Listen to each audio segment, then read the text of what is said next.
자, 프린터와 관련해서 스풀 기능에 대해서 알아볼 텐데요. 문서를 인쇄를 할 때 인쇄 명령과 동시에 프린터가 되는 것이 아니고요. 그 인쇄할 내용을 하드디스크와 같은 보조기억 장치에 임시 저장을 한 후에 그 다음에 프린터로 인쇄를 하는 기능을 말하는데요. 자, 이렇게 함으로써 사용자는 인쇄는 인쇄대로 하면서 다른 작업을 병행할 수 있는 그런 기능이 바로 스풀 기능이에요. 그래서 스풀은 컴퓨터와 주변 장치의 처리 속도 차이가 큰 경우에 그 대기 현상을 줄이기 위한 목적으로 사용되는 기능이고요.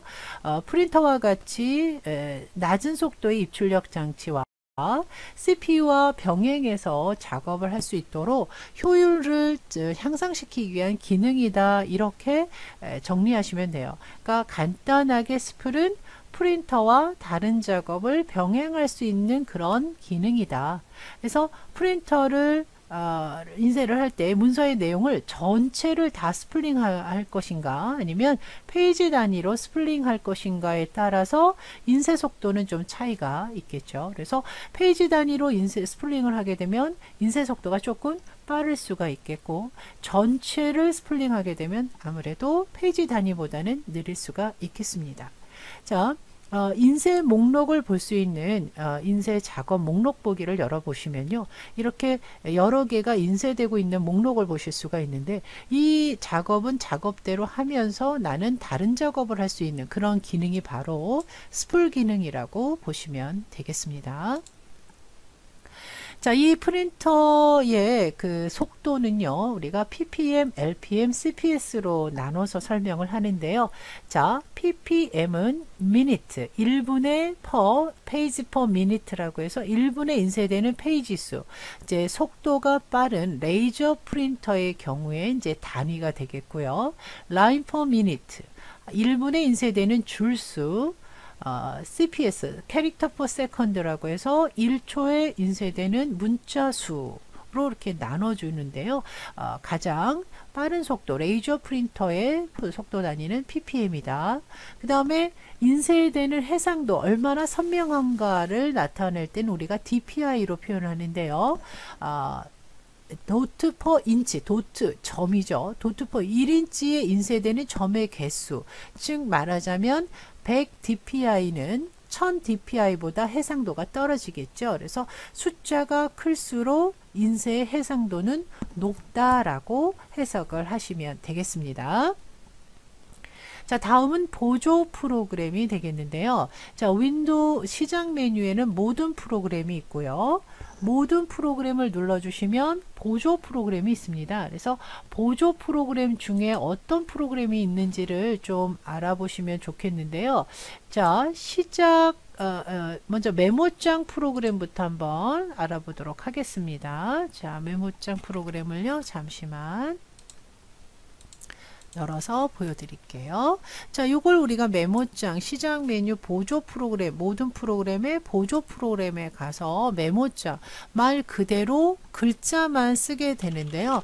이 글자를 입력을 하고요. 부분적으로 글자를 크게 키울 수가 없습니다. 전체적으로.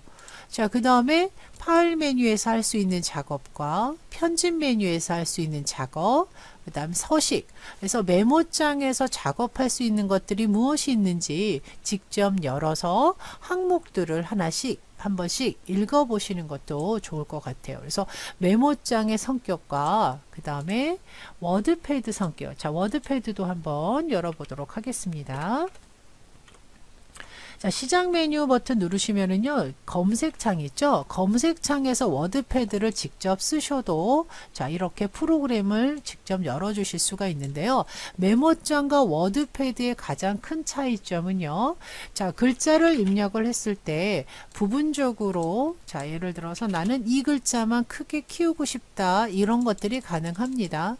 자, 또한 사진을 입력할 수 있다. 메모장은 오로지 글자만, 텍스트만 입력하실 수 있는 그런 기능이라면 워드패드는 좀 더 향상된 문서 작성 기능을 제공하고 있다는 겁니다. 그래서 워드패드 기능, 그림판, JPG, BMP 등의 사진이나 그림을 저장할 수 있는 그런 공간들이라고 보시면 되겠습니다. 자, 압축 유틸리티. 자, 유틸리티라는 말은요, 반드시 필요하진 않지만 이 프로그램을 사용했을 때 좀 더 편리한 이라는 개념의 프로그램들을 우리가 유틸리티라고 하는데요. 압축은 윈도우에는 기본적으로 윈집이라는 압축 프로그램이 있어요. 그래서 파일이 여러 개인 경우 하나로 압축하거나 또는 용량이 큰 것을 가볍게 줄여주는 그런 역할을 압축 유틸리티라고 하는데, 윈집, ARJ, RG, 밤토리 등과 같은 프로그램이 있다라는 거고요. 자, 기타 유틸리티에는 FTP, 즉 파일을 서버로 전송해주는 그런 프로그램이 있고요. 자, 그 다음에 바이러스를 검색하고 치료하고 또는 예방해 줄 수 있는 그런 프로그램. 자, 그 다음에 뷰어 프로그램이라고 해서 프로그램이 설치되어 있지 않은 경우 그 내용물을 확인할 수 있는 간단한 프로그램들을 뷰어 프로그램이라고 하지요. 그래서 뷰어 프로그램까지 여러분들이 개념을 이해하시면 좋겠습니다. 자, 다음은 PC 관리 항목인데요. 자, 이 부분도 PC 관리와 레지스트리 편집기는 역시 아주 자주 출제되는 항목들이라서 정확하게 이해를 해주시면 좋겠는데요. 자, 디스크 검사, 디스크 조각 모음, 정리, 백업에 관련된 내용은요. 자, 탐색기의 경우요. 예를 들면 탐색기의 경우 여기 디스크 드라이브에서 오른쪽 버튼을 눌러서 속성 창으로 들어가게 되면, 자, 여기에서 디스크 정리, 즉 이 공간이 가득 차서 공간을 좀 더 확보하기 위해서 디스크 정리를 할 수가 있는데요. 자, 이 디스크 정리를 눌렀을 때 조금 요거는 용량이 커서 시간이 좀 걸릴 텐데요. 자, 일단 디스크 정리의 경우는 어떤 것들을 정리하느냐, 임시 인터넷 파일, 다운로드 프로그램 파일, 휴지통, 임시 파일 등 불필요한 파일을 삭제해서 목적이 뭐다? 공간을 확보한다라는 개념으로 이해를 하셔야 됩니다. 좀 더 시간이 걸리네요. 그래서 일단은 디스크 정리를 그렇게 이해해 주시고요. 자, 다음은 도구 탭을 눌렀을 때 지금 검사, 디스크 오류가 있는지 없는지 검사하는 거, 그 다음에 속도, 액세스하는 접근 속도가 좀 떨어졌다라고 했을 때는 단편화를 의심하는 거죠. 조각조각 여기저기 흩어져 있는 것들을 순서대로 모아서 접근 속도를 좀 더 빨리 하는 그런 기능, 그 다음에 자료를 보관해 두는 백업의 기능 등을 선택할 수가 있는데요. 자, 속성창에서 하실 수도 있고 또는 시작 메뉴에 눌러서 모든 프로그램, 자, 그 다음에 보조 프로그램 모든 프로그램에 보시면 보조 프로그램이 있다고 했는데요. 보조 프로그램 안에 시스템 도구에서도 우리가 선택할 수 있습니다. 지금 보이지는 않네요. 근데 시작 메뉴에서 모든 프로그램, 보조 프로그램에 가셔서, 자, 지금 여기는 시스템 도구의 복원만 선택을 했는데요. 자, 여기에서 정리, 조각 모음 등의 다양한 작업들을 하실 수가 있습니다. 자, 그 다음에 포맷은요. 포맷이라는 개념은 처음 상태로 드라이브를 바꿔주는 상태로 만들어주는 것을 포맷이라고 합니다. 자, 이렇게 해서 PC 관리에 관련된 내용들의 의미까지 꼭 알아두셔야 됩니다. 디스크 검사는 오류 검사 뿐만 아니라 그것이 문제가 있을 때 복구, 수정을 할 수 있도록 완전하게 복구는 안 되지만 시도할 수 있다라는 거고요. 논리적이라는 것은 이제 파일이나 폴더에 있는 문제를 발견하는 거고, 표면적 오류라는 것은 배드 섹터, 즉 그 디스크 섹터나 트랙에 문제가 있는 것을 발견하는 것을 표면적 오류, 물리적 오류라고 합니다. 자, 디스크 포맷은 초기화라고 말할 수 있고요. 이건 바로가기 메뉴, 오른쪽 버튼 눌러서 바로가기에서 합니다. USB 메모리 좀 많이 하죠. USB 메모리가 꽉 찼을 때 싹 지우고 처음 상태로 만들 때도 우리가 초기화를 많이 합니다. 조각 모음은요, 단편화가 되어 있을 때 여기저기 파일이나 폴더가 떨어져 있는 경우 읽어드리는 속도가 떨어집니다. 자, 그래서 그것을 최적화는 그 단편화된 파일들을 한 곳에 모아서 속도를 빠르게 한다. 이런 개념으로 이해하시고요. 디스크 정리는 이런 내용이 있는 파일들을 지움으로써 공간을 확보한다. 자, 백업은요, 데이터를 보호하는 목적으로 보관을 해두었다가 복원 메뉴를 통해서 원상복귀한다. 자, 시스템 복원은요, 현재 시스템에 문제가 발생됐을 때 문제가 발생되지 않은 이전 시점으로, 특정 시점, 문제가 발생하지 않은 이전 시점으로 시스템을 되돌려 놓는 작업이 시스템 복원이라고 합니다. 자, 이런 기능들 알아두시는데요. 이것이 또 문제화가 되면은 조금 헷갈릴 수도 있어요. 그래서 정확하게 구분해서 해결을 하셔야 됩니다.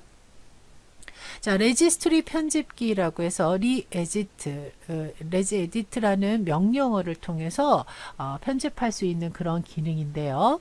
자, 레지스트리란 무슨 내용이냐? 윈도우를 동작시키고 프로그램을 실행시키는데 필요한 정보들을 담고 있는 겁니다. 부팅할 때만 사용되는 것이 아니고요. 전체적으로 윈도우를 사용하면서 필요한 정보들을 보관하는 데이터베이스로 하드웨어 드라이버나 설치 정도, 프로그램 정도, 하드웨어, 소프트웨어 모두의 정보를 다 가지고 있는 거죠. 그래서 그 부분에 문제가 생겼을 때 레지스트리 편집기를 이용해서 추가 또는 편집할 수 있고 관리할 수 있는 프로그램이 바로 레지에이트라는 프로그램이 되겠습니다. 명령어가 되겠습니다. 그래서 레지스트리 편집기는 좀 정확하게 알고 문제도 이 부분의 문제는 놓치지 말고 풀어주셔야 된다. 자, 그러면 이 운영체제와 관련해서 기출된 문제들을 한번 풀어보시면 좋은데요. 자, 몇 년도 문제까지 제가 이렇게 표시를 해놨는데요. 이 외에도 자주 출제되는 문제 유형들이니까 분석을 하시면 좋겠고요. 문제를 푸실 때 옳은 것과 옳지 않은 것 구분하는 것부터 답을 찾아놓고 그 답만 보시는 게 아니라 답이 아닌 것도 이해를 해주시는 것이 중요하다는 말씀 드립니다. 자, 윈도우 7 특징에 관한 설명으로 옳지 않은 것 찾습니다. 컴퓨터를 다시 시작하지 않고도 사용자 계정을 전환할 수 있다. 시작 메뉴에 시스템 종료 메뉴를 눌러보시면 사용자 계정 전환할 수 있는 메뉴들이 있고요. 자, 윈도우즈 방화벽. 자, 아직 방화벽에 대한 내용은 나오지 않았는데요. 이제 제어판에서 설정할 수 있는 방화벽, 파이어월이라는 것은 외부로부터 무단 침입을 막는 그런 기능이지 바이러스를 치료하기 위한 백신 프로그램은 아니라는 거죠. 그래서 이 부분이 틀렸어요. 그래서 이 부분을 선택하시고 넘어가는 것이 아니라 나머지 해당 사항이 아닌 내용도, 자, 옳지 않은 것을 찾았으니까 나머지는 옳은 내용이겠죠. 그래서 옳은 내용을 반드시 정리하고 넘어가시라는 겁니다. boot.ini 이 초기화 파일이 되겠는데요. 다중 부팅 메뉴에서 정보를 확인하거나 수정할 수 있다. 부팅할 때 멀티 부팅 하실 수 있거든요. 안전 모드로도 부팅할 수 있고 등등. 그 다음에 파일 할당 시스템. 자, 이것이 이제 그 파일을 저장하고 관리하는 그런 시스템이 되겠는데요. 이거하고 비교해서 NTFS라는 파일 시스템이 훨씬 더 관리 면에서 우수하다라고 보시면 되겠습니다. 그래서 32비트보다는 NTFS는 64비트 시스템인데요. 훨씬 더 기능이 보완이 됐고 안정적이다라고 해석을 하시면 되겠습니다. 자, 말씀드리면 이제 이 문제가 반대로도 나올 수 있다는 거예요. 그래서 FAT32에 비교해서 NTFS 성능이 떨어진다 이렇게 나오면 틀렸다라는 얘기죠. 자, 2번 다음 중 한글 윈도우 7에서 휴지통에 관련된 설명으로 옳지 않은 것 찾아라. 자, 굉장히 출제 빈도가 높아요. 하드디스크 파일이나 폴더를 딜리트 키를 눌러서 또는 오른쪽 버튼 눌러서 삭제를 눌렀을 때 삭제를 하면 휴지통에 보관이 되며 임시 보관이 되며 휴지통 아이콘은 가득 찬 형태의 아이콘 모양으로 바뀐다. 휴지통에 보관되어 있는 실행형 파일은 복원이 가능하지만 복원되기 전 휴지통 안에서는 실행시킬 수 없다. 자, 2번이 답이네요. 실행시킬 수 없다라고 했습니다. 자, 그 다음 윈도우에서 각각의 파티션, 즉 C 드라이브, D 드라이브, 하나의 디스크를 여러 개의 영역으로 나누는 것을 파티션이라고 하는데요. 그 파티션이나 하드디스크의 휴지통을 하나씩, 그러니까 C 드라이브, D 드라이브마다 휴지통을 하나씩 설정할 수 있다. 크기를 조절할 수 있다. 이런 말씀 드렸습니다. 자, 휴지통에 있는 항목은 사용자가 컴퓨터에서 영구적으로 삭제하기 전까지는 그대로 남아 있으며 삭제를 취소하거나 원래 위치로 복원 가능하다. 자, 그 다음에 이거와 더불어서 휴지통에 거치지 않고 완전히 삭제하는 여러 가지 방법도 정리를 해 두셔야 됩니다.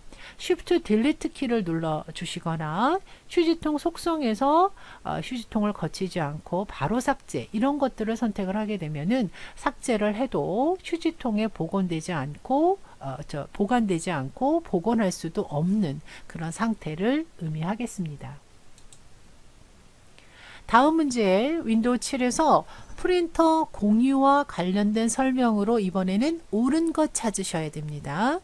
기본 프린터로 설정된 프린터는 자동이라는 말이 없죠. 설정된 프린터 중에서 오른쪽 버튼, 즉 바로가기 메뉴에서 선택을 해야 되고요. 기본 프린터로 설정된 프린터가 자동으로 네트워크가 되는 것은 아니죠. 그래서 네트워크로 설정하기 위해서, 공유를 설정하기 위해서는 장치 및 프린터 추가 대화 상자에서 프린터 속성 창에서 하셔야 되죠. 자, 지금 2번에 나오네요. 프린터 공유는 해당 프린터의 속성창, 프린터 속성창에서 공유 탭을 눌러서 설정할 수 있습니다. 2번이 맞는 내용이네요. 자, 3번 컴퓨터에 직접 연결된 로컬 프린터는 공유할 수 없다. 로컬 프린터, 네트워크 프린터 다 공유할 수 있습니다. 같은 네트워크 상에서 한 대만 프린터, 여러 대 프린터와 공유할 수 있고요. 기본 프린터만 한 대로 설정할 수 있다. 이런 얘기를 드렸습니다. 자, 그래서 3번 문제의 정답, 옳은 내용, 나머지는 왜 틀렸는지 내용까지도 정리를 해 주셔야 돼요. 자, 4번 윈도우 7에서 사용하는 레지스트리의 레지스트리라는 것이 무엇인가 개념부터 아셔야 되겠죠. 자, 윈도우 프로그램을 또는 하드웨어를 사용하면서 모든 정보를 기록하고 보관하는 데이터베이스가 레지스트리인데, 자, 그 안에 있는 내용에 문제가 생겼을 때 편집할 수 있다. 뭘로 편집하느냐? 레제이트라는 실행 파일로 편집할 수 있다. 자, 레지스트리에는 각 사용자의 프로필, 그 다음에 시스템 하드웨어, 프로그램 속성 등에 대한 여러 가지 정보가 들어있다. 레지스트리 정보는 윈도우의 부팅 시에만 참조되는 것이 아니라 윈도우를 사용하면서 기본적으로 레지스트리의 정보를 참조하게 되죠. 그래서 4번 문제가 틀렸다라고 보시면 되겠습니다. 자, 마지막으로 윈도우 운영체제와 관련된 기출문제 중에서요. 시스템 도구인 조각모음에 대해서 옳지 않은 설명. 자, 조각모음이 뭔지를 아셔야 되겠죠. 조각은 단편화. 그러니까 여기저기 파일이 떨어져 있는 것들을 순서대로 모아서 접근 속도를 빠르게 할 수 있는 그런 기능이 조각모음이에요. 자, 결과적으로 시스템은 파일과 폴더를 더 효율적으로 디스크 조각모음을 하면요, 좀 더 빠르게 접근할 수 있다, 파일을 실행할 수 있다, 열어줄 수 있다, 이렇게 이해하시면 돼요. 맞는 얘기고요. 불필요한 단편화, 맞습니다. 여기저기 파일들이 조각난 것을 단편화라고 하는데 그것을 제거하는 건 맞는데요. 여유 공간이 늘어나는 것은 아닙니다. 디스크 여유 공간을 늘리기 위해서는 디스크 정리를 하는 것이 맞죠. 자, 그래서 2번이 틀린 얘기예요. 자, 디스크 조각모음의 작업을 수행하려면 컴퓨터 관리자 계정으로만, 게스트 계정이라든가 손님 계정으로는 할 수 없습니다. 하드디스크에 조각난 파일과 폴더를 순서대로 인접된 공간으로 차지하도록 통합한다. 그러니까 말하자면 재배치를 한다는 얘기입니다. 순서대로 빨리 읽을 수 있도록 통합한다. 자, 이런 식으로 디스크 조각 몸을 이 네 가지 지문을 통해서 정리를 한다면, 다른 문제 속에서 디스크 조각 문제가 나온다면 여러분들이 구분하실 수 있도록 그렇게 기출 문제를 반드시 해결해 주셔야 되겠습니다.